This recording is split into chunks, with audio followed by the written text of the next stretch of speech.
নির্বাচন আসছে, ফেব্রুয়ারি বেশি দূরে না। আল্লাহ হাফেজ।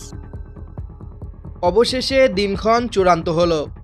ফেব্রুয়ারিতেই বাজবে নির্বাচনের দামামা, আর তার সাথেই বেজে উঠবে এক বিদায়ের সুর। যে মানুষটি একরাশ স্বপ্ন নিয়ে এসেছিলেন এই বিধ্বস্ত দেশটাকে একটুখানি গোছাবেন বলে, আজ তারই বিদায় নেওয়ার পালা।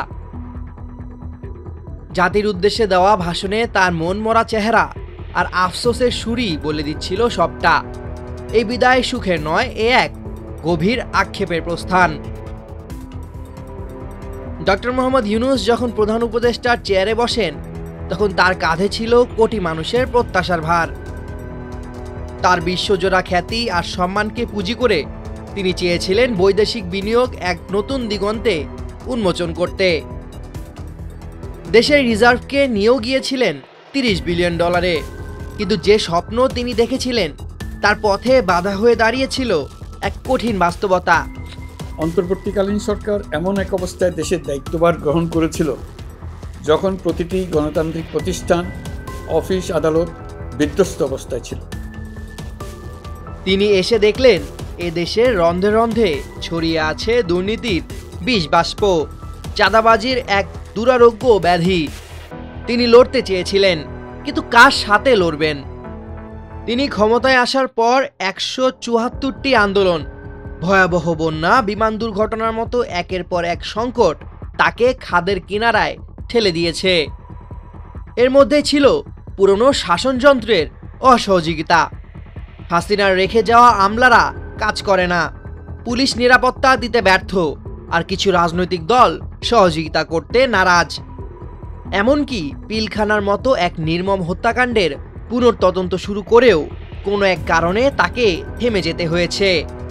আমরা সমালোচনাকে উন্মুক্ত করে দিয়েছি। যে কেউ চাইলেই যে কোনো মাধ্যম, সেটা মূলধারার গণমাধ্যম হোক কিংবা সামাজিক যোগাযোগ মাধ্যমে হোক, সরকারের সমালোচনা করতে পারছেন।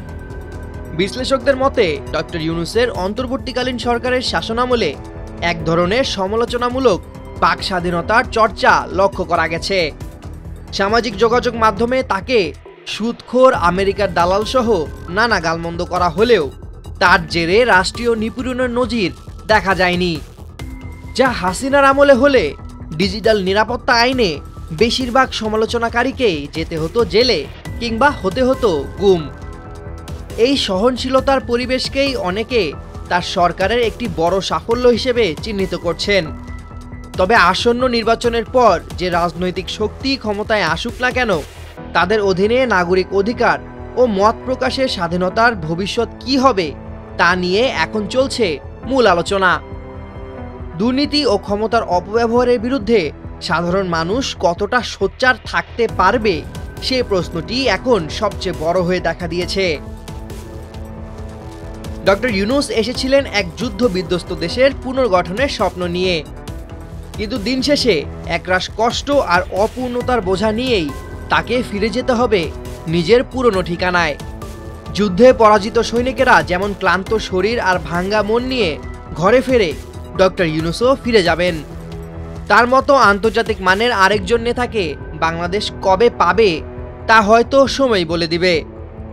তবে দিন শেষে ব্যালট বাক্সই নির্ধারণ করবে দেশের ভবিষ্যৎ গতিপথ। সামিউল জয়, 21 টেলিভিশন।